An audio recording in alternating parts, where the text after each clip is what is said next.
So, been watching a lot of JoJo recently. Been kind of in a JoJo phase since the ending of part 6, and it made me want to go back and rewatch some. And man, I was rewatching part 3, and I just want to talk about some things that I did not enjoy. So, part 3 has been out for a while now, and it's obviously had its coming and going moment with everyone in the JoJo community or people who have just watched JoJo on the side and not really involved with the community. It's kind of lost its charm, to me anyway. I think a lot of people piggyback off of the new parts and obviously with the anime onlys and whatever. But I want to talk about some things in part 3 that just rub me the wrong way. I don't know how else to explain it other than that. But part 3 of JoJo is kind of rough to sit through. And as I watch it, it's becoming more and more rough. I remember the first time watching part 3 and I was just so enthralled.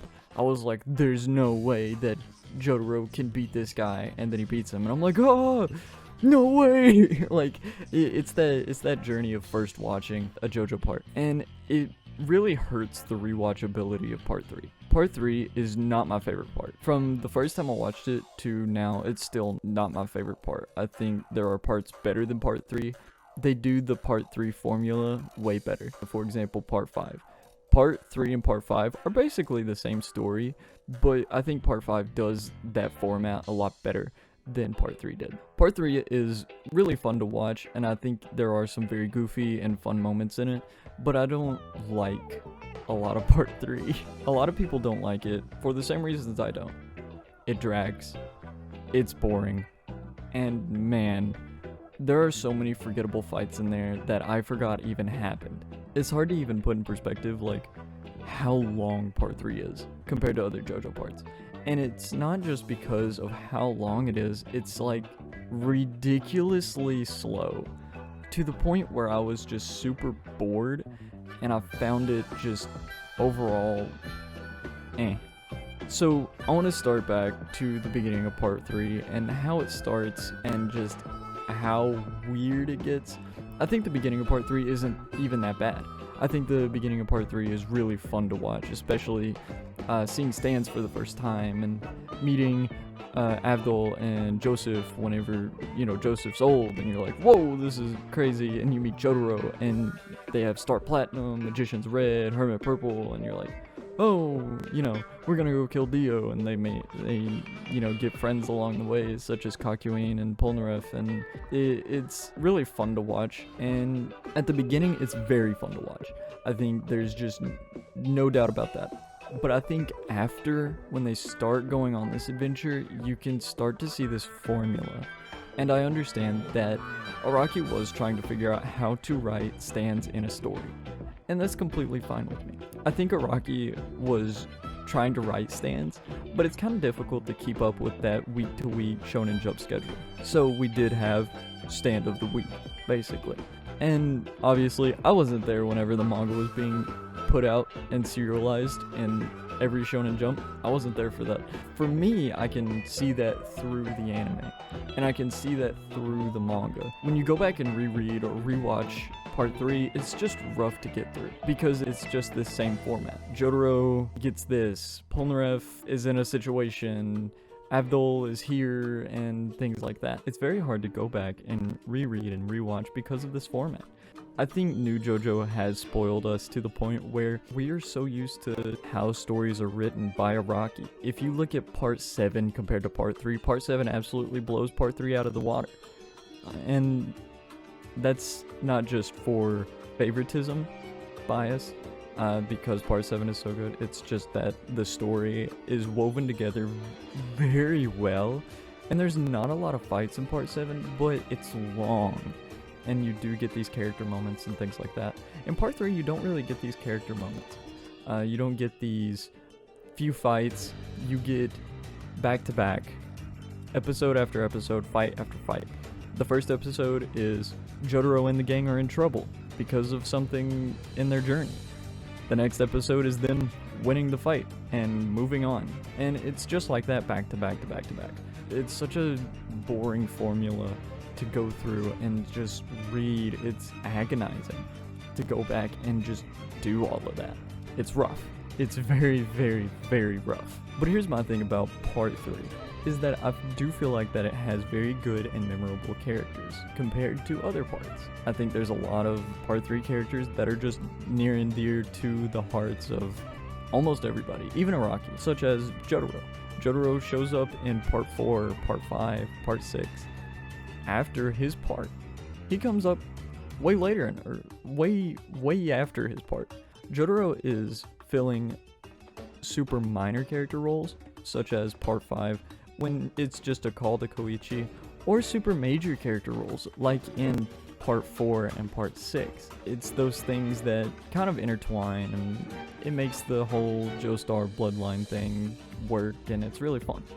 But I think a lot of the characters in part 3, other than our main cast, are very, very, very bad. A lot of these guys are just super boring and just not fun. I think the only real characters I like that aren't our main cast in part 3 are Whole Horse, Dio, and Vanilla Ice. Those are my 3. I think those 3 characters, they don't carry the part, but they make the part more fun, and they have such huge roles in the part. Whole Horse being mainly for slapstick comedy, Vanilla Ice being one of the... he killed a dog, and Dio being the main bad guy. And why I say Dio is a great character is because I think Dio is just unhinged and I really like him. He's kind of ridiculous and just overall weird, and he is the father to my favorite, Giorno.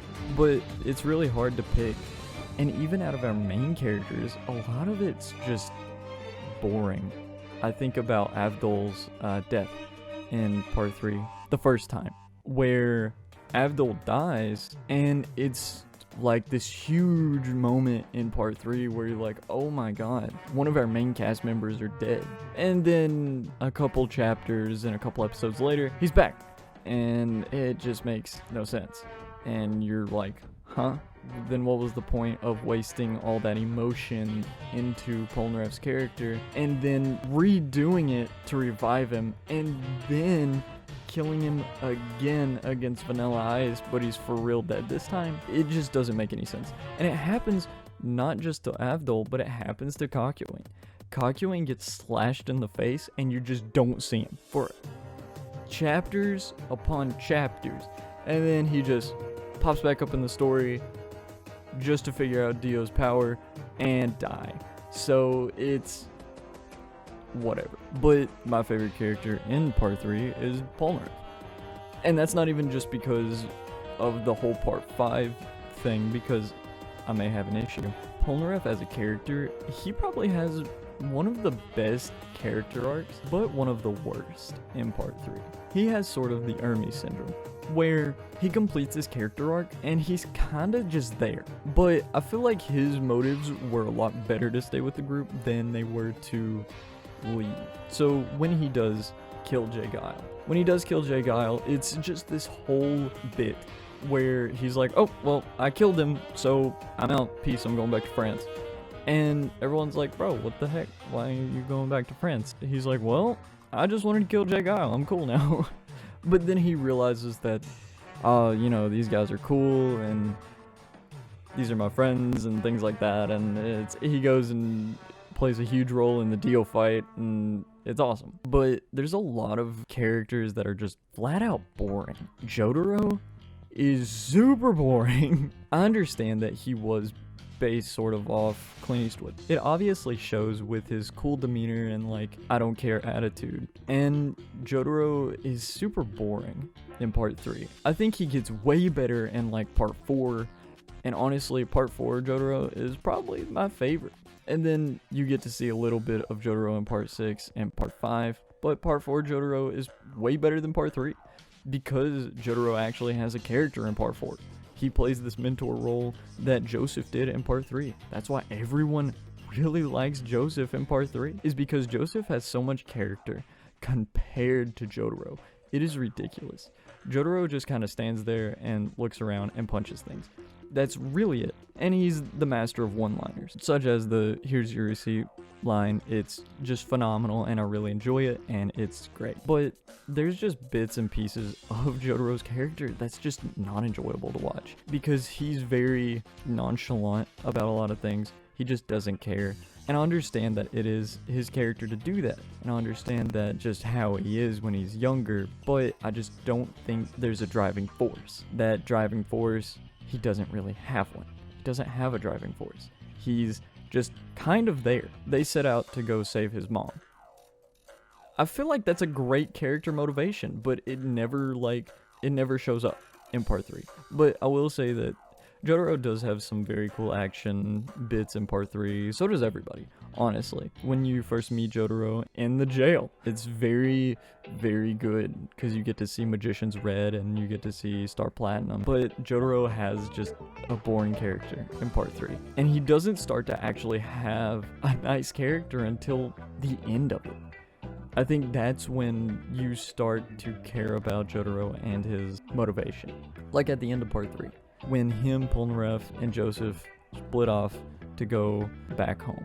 It's one of those bits where it's like, oh, okay, cool. Those small character bits that make you really like Jotaro. And I think that's why a lot of people do like Jotaro. Is that not just because he's big punchy boy, but I think there's another reason to that, and that's him being sort of soft in the middle. And you see a lot of it at the end of part 3, but there's really not much character motivation for Jotaro. And he just is the JoJo of the part. He doesn't really fill that role. A lot like Josuke. Josuke is one of those other characters that don't fit that role as well as most other JoJo's. But there's just things about part 3 that just rub me the wrong way, overall. And I've talked about a lot of it, such as some of the characters not having motivation, and a lot of my favorites being characters that are bad guys because they have motivation. Compared to a lot of characters in part 3, I think that's why everyone really likes Joseph. Because in part 3, Joseph is the only character that actually has a motive, other than Polnareff. And Joseph is that comic relief. Like, it's great. Like, it's fun to watch. Because Joseph is fun as not just comic relief, but as a character. He actually has motives, unlike a lot of the characters in part 3. But when you want people to care about characters, they have to have motivations. They have to have these things for people to care about. My favorite was Polnareff because he had these motivations. And it's sort of hard to get behind characters that don't have motivations. A lot of part 3 is just very boring, and it feels like a lot of the times they're just kind of running around. And I understand it's a great journey from Japan to Egypt, but it's boring. And I think about a lot of the fights I hate in part 3. And a lot of the fights I don't like in JoJo are mostly part 3. Some of the best fights are Lovers, Vanilla Ice, obviously Dio. But like, I think about some of the worst fights, such as Tower of Grey, Wheel of Fortune, 𝐭𝐼𝐻 or 𝐭𝐼𝐻. But like, those 3 fights are boring. I think about the first Oingo Boingo fight. It's just a bunch of goofy moments, and yeah, it's fun to watch, but it's not really a fight. I don't really count it as a fight, so it's not even on the bad fights, because it's really not one.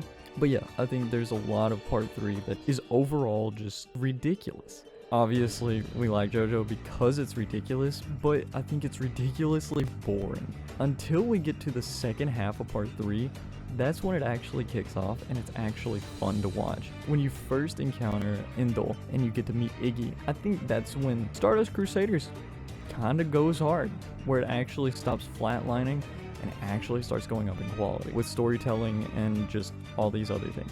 Because after 𝐻 you have Darby Older, and Darby is so much fun to watch, from all these memes that spawn from it to just how Clint Eastwood-like Jotaro is. And it makes you sort of like these characters a lot more. When the first half of part 3 is just super boring, super straightforward, and all these characters have no motivations, to the second half of part 3 where it just spikes in quality compared to the first half, where Jotaro is actually showing off these Clint Eastwood-esque character moments, from having everything rigged against him in poker and betting all of his friend's soul against Darby, to the point where Darby literally has a panic attack and faints. Like, that's pretty cool. Then you get to Darby Younger and Vanilla Ice, where Darby Younger is just video games. That's it. He's literally Darby older, but video games instead. But the Darby Younger fight, overall, it's alright. Then you get to the Vanilla Ice fight, and literally everything goes to hell. Everything. And it makes you like Polnareff. It makes you like Polnareff so much more, because he's not just there for his own selfish gain. He's there for an actual reason. He's fighting for the people he's been hanging out with for the last 50 days. He has this moment with 𝐕𝐤𝐝 where 𝐕𝐤𝐝 just bites the dust, and him and Iggy have to just put up with it. They can't mourn, they can't cry. They have to defeat Vanilla Ice, then they can. Then Iggy bites the dust, and Polnareff has nothing left. He's a broken man, but he will keep it together to defeat this guy and actually show him what true death is. And you get a lot of these bits where it's just amazing. He obviously defeats Vanilla Ice, and then the crew has their first encounter with Dio on the stairs, but then after that we have our Dio fight. The Dio fight is amazing, as ever. I think the Dio fight's just great from beginning to end. It's super cool to watch the Dio fight, and you get to see our last major character death with 𝐿𝐞𝐝, and you really weren't expecting 𝐿𝐞𝐝 to die. That's the thing about it, is that you weren't expecting 𝐿𝐞𝐝 to die, and that's what's so cool about it. He does the 30-meter emerald splash with the web, and every time Dio touches one piece of it, emerald splash comes out. It's really cool. And then he just gets bonked, but he leaves the message for the Crusaders that, hey, Dio can stop time. But yeah, and then as the fight goes on, we have the JoJo and Joseph bit where Joseph looks like he bots the dust, and we really kind of see him die, sort of, in a way. Back at it again with the wasted character moment. But I think, honestly, I would absolutely sob if that was actually the end of part 3 where Joseph dies, because I couldn't handle that. We get to see the final fight with JoJo and Dio. There's some really cool bits and pieces in that fight. Obviously, you get the whole JoJo stops his heart, Dio fight. God, it's good. I really enjoyed the Dio fight. It's honestly one of the best fights in JoJo. And then you have obviously the Road Roller, big Road Roller fan, and big Ultimate Dio fan, because man, he looks really cool. A lot of people may not like the design. I think it's really cool, and it really shows that Dio is powered up, and it really shows that, like, wow, it's cool. And how the fight ends is pretty good too, where Dio and JoJo actually have that big battle with one of the biggest ass pulls in anime. Oh, we have the same type of stand. Sure, bud, but you know, JoJo Part 3 ends pretty good, and there are some great bits and pieces about it that is just great. I just love it. It's really good. But comparing it to other parts of JoJo, it's really bottom of the barrel. Like, I prefer Part 2 over Part 3. And a lot of the story is very cohesive compared to Part 3's story. It just doesn't do it very well. I will say that with Araki's first stand part, he didn't do all that bad, but it's just sort of rough to sit through. The stand of the week, to the character motivations, to the boring set pieces. And I know that a lot of people may disagree with this and how it's labeled on the JoJo chart. But yeah, I think Part 3 fails in a lot of aspects, and it excels at a lot of aspects too. Making a part longer and making it fun in a comical way, and some fights being really good. But I think a lot of the times where Part 3 fails, it fails pretty hard. Some of the fights, it's just repetitive, it's boring until the second half, and then even in the second half, it can be overdone and ridiculous. You get to see Darby older and Darby younger. It's the same fight. It's literally the same fight, just different aspects, as in poker, video game. That's it. I think a lot of bits and pieces in Part 3 are absolutely amazing and probably peak anime. And it's just overall pretty good, but it's not my favorite part. And going back and rewatching it, it really shows how much I loved JoJo when I watched it the first time. But I think that about does it. Go watch part 3. I did talk about a lot of spoilers. I'm super sorry. And follow the Twitter. I don't know how to end the video.